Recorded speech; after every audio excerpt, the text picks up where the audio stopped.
आज के वीलॉग में हम बात करेंगे कि पाकिस्तान तहरीक इंसाफ के रहनुमा फवाद चौधरी, जिन्हें बगावत के मुकदमे में गिरफ्तार किया गया है, उनको कितनी सजा हो सकती है।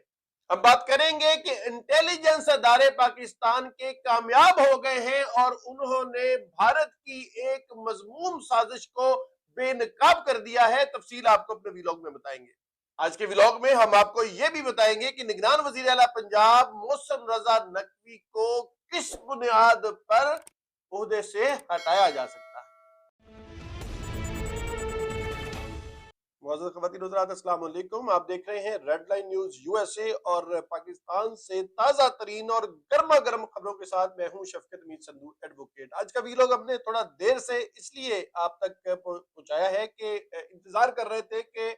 तहरीक इंसाफ के रहनुमा फवाद चौधरी जो कि गिरफ्तार हैं, उनकी गिरफ्तारी का कोई हतमी और आखिरी फैसला हो जाए। ये पॉलिटिकल टेम्परेचर उस वक्त बढ़ना शुरू हुआ, दर्जा हरारत में उस वक्त तब्दीली आई जब रात देर गए ठंडे मौसम में ये गर्म खबर आई कि जनाब चेयरमैन इमरान खान साहब को गिरफ्तार करने के लिए पंजाब पुलिस जो है वो कुछ साजिश तैयार कर रही है।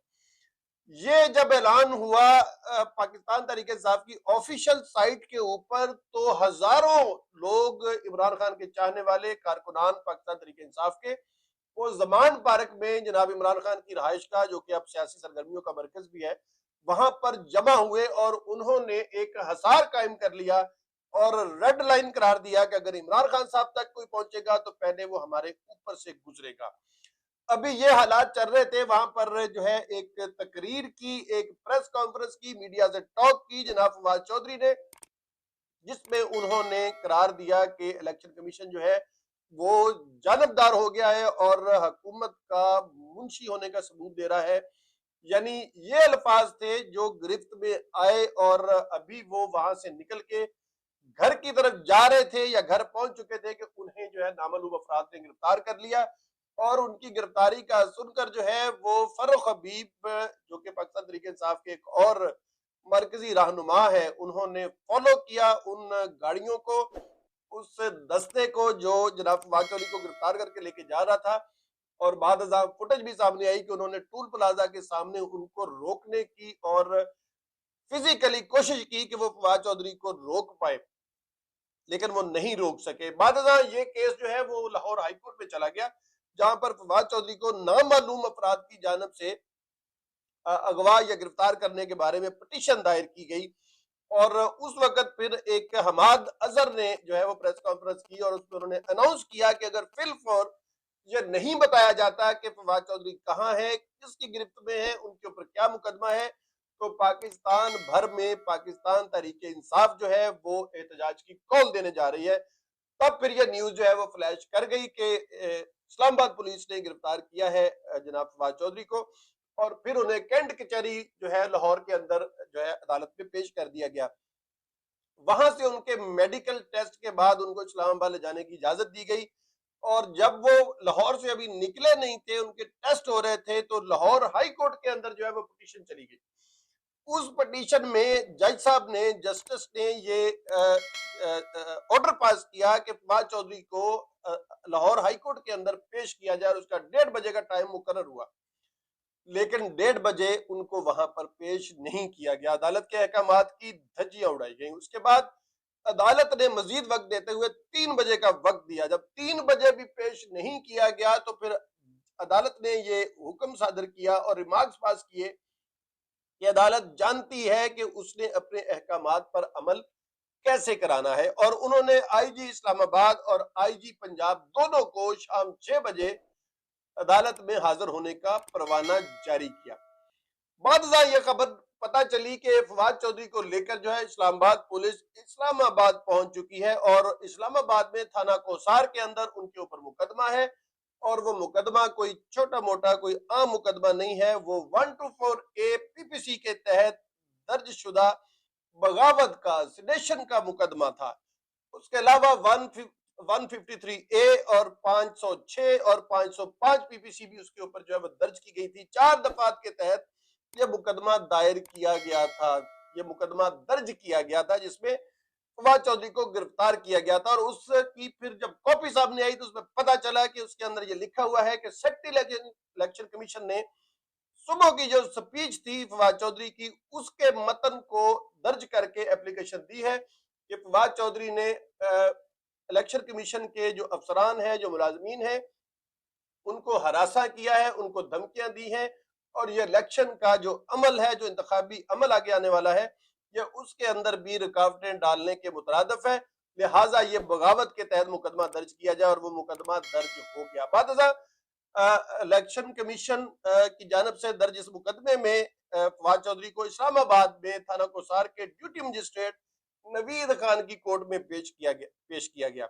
और इधर लाहौर हाई कोर्ट ने 6 बजे जब दोबारा समाअत की तो आईजी पंजाब वहां पर पेश हुए और उन्होंने अपना मौकफ दिया कि जब अदालत का हुक्म आया तो उन्होंने उसी वक्त अहकामात जो है जारी कर दिए थे, लेकिन मुकदमा उनका नहीं है। मुकदमा थाना इस्लामाबाद में की हदूद में है, लिहाजा इस्लामाबाद पुलिस उनको लेकर जा चुकी है। जिस पर अदालत ने जो है ये पिटीशन फिर खारिज कर दी, क्योंकि ये पिटीशन जो थी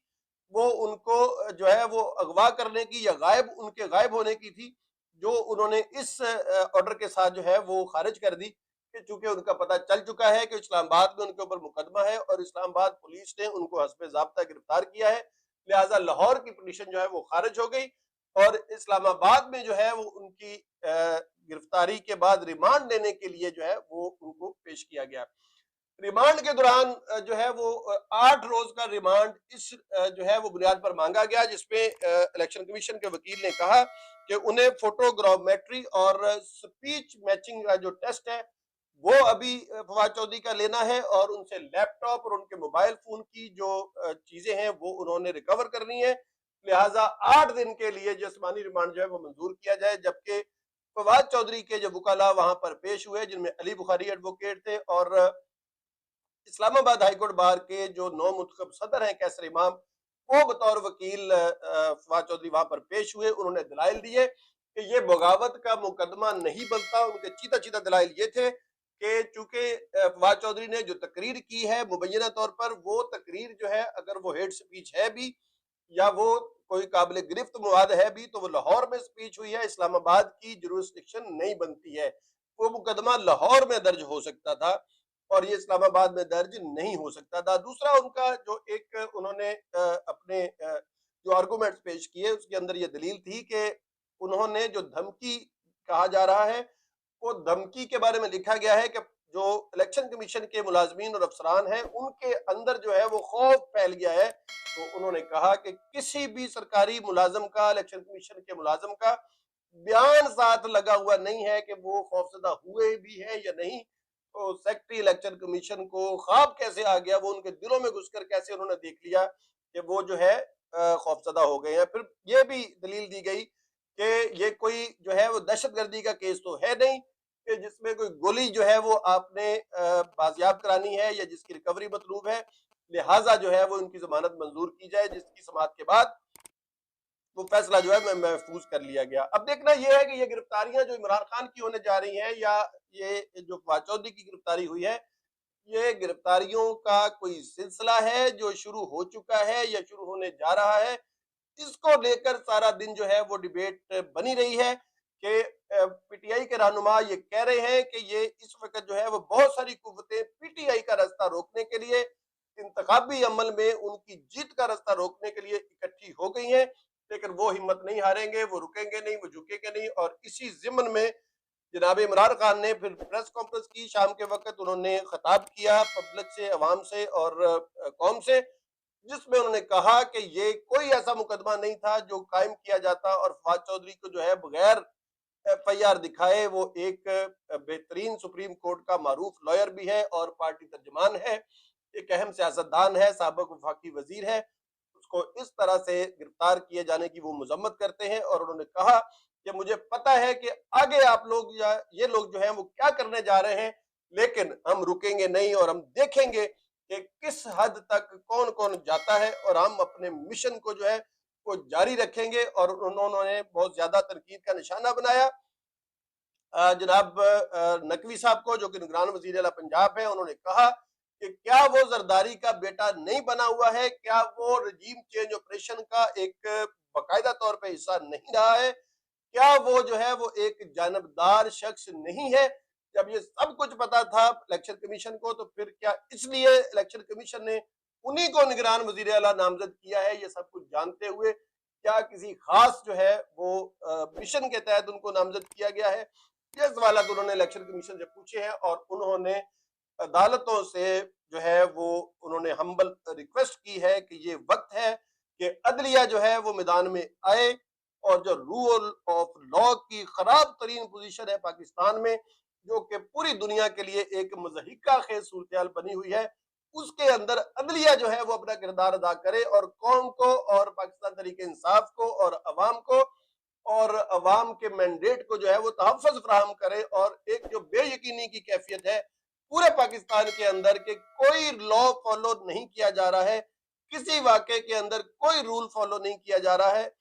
जो दिल करता है हुकूमत का, जो दिल करता है पीडीएम का, जो दिल करता है इलेक्शन कमीशन का, वो किया जा रहा है और सब कुछ वो किया जा रहा है जो इमरान खान और पीटीआई के खिलाफ जाता है। लिहाजा उन्होंने कहा कि अदलिया से उनकी दरखास्त है कि वो मैदान में आए और इंसाफ जो है उसके तकाजों को पूरा करे। पाकिस्तान के खिलाफ इंडिया की एक और मजमूम साजिश बेनकाब हो गई है। पाकिस्तान के इंटेलिजेंस अदारों ने अपनी मेहनत शाका से वो साजिश नाकाम बना दी है जो कल के यौमे भारतीय जमहूरिया का जो दिन मनाना था, इसके ऊपर उन्होंने प्लान किया था कि वो पाकिस्तान के ऊपर एक फॉल्स फ्लैग ऑपरेशन करेंगे और पाकिस्तान को पूरी दुनिया में बदनाम करेंगे एक दहशतगर्द मुल्क के तौर पर। ऑपरेशन ये किया जाना था, जो साजिश बेनकाब की है इंटेलिजेंस इदारों ने, कि 93 इन्फेंट्री ब्रिगेड इंडिया की फौज का जो एक जासूस है बशीर, उसके दो साथी आलम और असलम के साथ उन्होंने पाकिस्तान की आजाद कश्मीर के अंदर पूंछ सेक्टर में उन्होंने एक मस्जिद के करीब से जो एक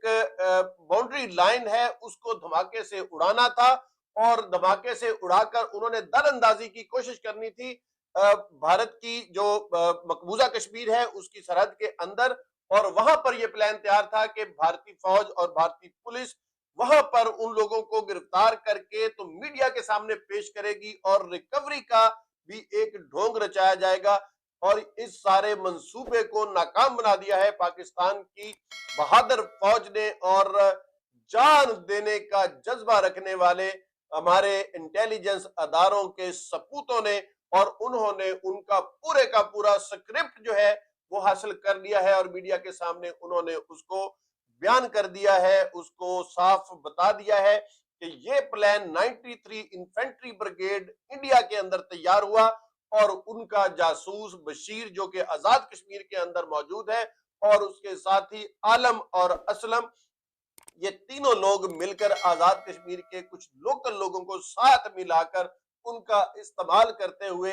बाउंड्री लाइन पर जो पाकिस्तान और पाकिस्तान के आजाद कश्मीर और इंडिया का जो मकबूजा कश्मीर है उसकी जो सरहद है उसके ऊपर एक दहशतगर्द हमला करते, जो कि एक फॉल्स फ्लैग ऑपरेशन होता। फिर उसके नतीजे में वो इन्हीं जासूसों को और कुछ लोकल लोगों को और जो भी उन्होंने प्लान किया होता उसके मुताबिक लोगों को गिरफ्तार करके ये साबित करते कि पाकिस्तान जो है वो इंडिया के खिलाफ दहशतगर्दी की कार्रवाइयों में मसरूफ है और दुनिया की हमदर्दियां हासिल करने की कोशिश करते। और हम ये समझते हैं कि इस मौका पर यह करने का मकसद ये है कि पाकिस्तान के अंदर जो इस वक्त एक अनसर्टेनिटी है पॉलिटिकल और एक अनसर्टेनिटी है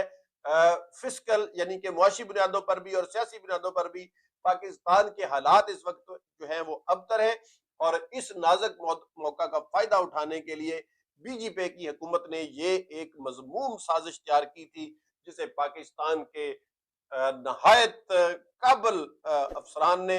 और इंटेलिजेंस अदारों के सपूतों ने बर वक्त जो है ये मालूमात हासिल करके और उसको आश्कार करके ये मंसूबा नाकाम बना दिया है। हम आपको बताएं कि निगरान वजीर आला मोहसिन रजा नकवी जो है वो किन बुनियादों पर नाअहल हो सकते हैं उस ओहदे से, जो ओहदा जो है वो उनको सिर्फ ये मैंडेट देता है कि वो एक गैर जानबदाराना शफाफ और साफ सुथरा इलेक्शन करवाएं और इस ओहदे से जो है वो सुबकदोश हो जाए। लेकिन उन्होंने एक तो ये काम किया है कि उन्होंने अपना ये ओहदा संभालते ही उन्होंने एक खास प्लानिंग पर अमल दरामद शुरू कर दिया है, जिसमें कि पीटीआई के रहनुमाओं को गिरफ्तार करना भी शामिल है। और इस गिरफ्तारी से पहले उन्होंने जो प्लानिंग, जो मंसूबाबंदी की, वो भी मंजरेआम पर आ गई है कि उन्होंने आईजी पंजाब पुलिस को फौरी तौर पर जो है तब्दील किया, उन्होंने सीसीपीओ लाहौर को फौरी तौर पर तब्दील किया। और ये ऐसे अहम ओहदों पर तैनातियां और ये ट्रांसफर पोस्टिंग होती है जो मैंडेट निगरान हुकूमत का नहीं होता है। जो उन्होंने मियां नवाज शरीफ के साथ मुलाकात की है, वो एक ऐसा नुक्ता है जिसके ऊपर उन्हें नाअहल 100% किया जा सकता है, क्योंकि एक इश्तिहारी, एक मफरूर पाकिस्तान की अदालतों का उसके साथ उसके अहले खाना भी अगर उसको पना दे तो वो भी मुजरम करार दिए जाते हैं। और कुजा के कोई ऐसा शख्स जो है वो उनके साथ जो है वो नशिस्तें कर रहा हो, ये जानते बूझते हुए कि वो पाकिस्तान की अदालतों को मतलूब है और पाकिस्तान की अदालतों से मफरूर है, और उनका इश्तिहार जारी हो चुका है। और इश्तिहार ये होता है कि ऐसा शख्स कहीं भी मिले उसे उस इलाके की पुलिस जो है वो गिरफ्तार करके तो मुतलका अदालत में पेश करने की पाबंद होती है। और ऐसे किसी भी शख्स के साथ ताल्लुकात रखना जो पाकिस्तान की अदालतों को बतौर मफरूर, बतौर इश्तिहारी मतलूब हो, ये एक जुर्म है। और एक मुजरम जो है वो उसको किसी भी लम्हे जो है वो किसी भी अवामी ओहदे से नाअहल करार दिया जा सकता है। तो ये हमारा तजिया है कि ये एक ऐसा पॉइंट है कि जिसके ऊपर जो है अगर पीटीआई या कोई भी और सियासी जमात जो है वो अदालत से रजू करती है तो निगरान वजीर आला जो है वो उनका तकर्रर जो है उसको अदालत सेट असाइड कर सकती है, उसको जो है वो कलअदम करार दे सकती है, और निगरान वजीर आला जो है वो अपने घर को सुधार सकते हैं। अब तक के लिए इतना ही। अपने मेजबान शफकत संधू एडवोकेट को रेड लाइन न्यूज यूएसए से इजाजत दीजिए। अगली नशिस्त में मुलाकात होगी। अपना ख्याल रखिएगा, अपने इर्द गिर्द के लोगों का ख्याल रखिएगा और अपनी आजादी का भी ख्याल रखिएगा। पाकिस्तान जिंदाबाद, पाकिस्तान पाइंदाबाद।